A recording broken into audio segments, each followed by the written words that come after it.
It's practically become a CES tradition at this point for Razer to show up with some sort of cool new prototype piece of hardware.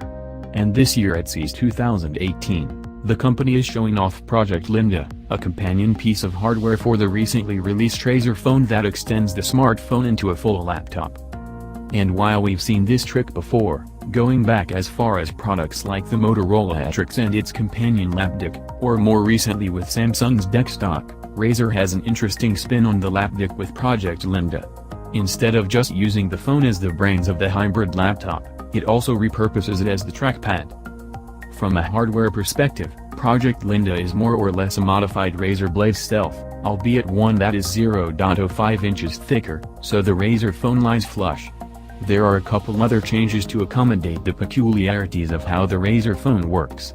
There's no power button, since the side-mounted power button, fingerprint sensor on the Razer phone serves a natural instead. Similarly, there are no speakers on the Project Linda hardware, since Razer is using the Razer phone stereo speakers. And a few keyboard buttons have been swapped out for Android Home, Back, and multitasking buttons, along with dedicated app launcher and Google Assistant buttons. Hooking up the Razer phone to Project Linda is simple: place the phone into the slot, and press a hardware button that causes a USB-C port to extend directly into the Razer phone, simultaneously locking it in place. The entire hardware is powered off the phone. All the Project Linda base contributes is some extra storage space, around 200 GB on the current prototype, and extra batteries, so the Razer phone charges the entire time it's stocked.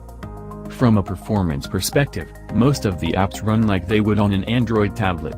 Some apps, like Chrome, take to a mouse and keyboard better than others, given that Razer hasn't actually had a chance to get developers to optimize apps for Project Linda since it's still a prototype.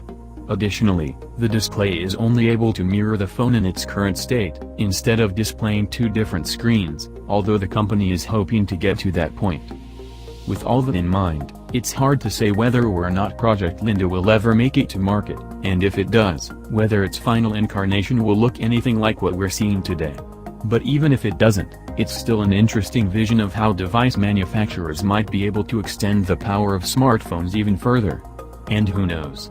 Maybe Razer will be the one to finally get the laptop dock concept to work.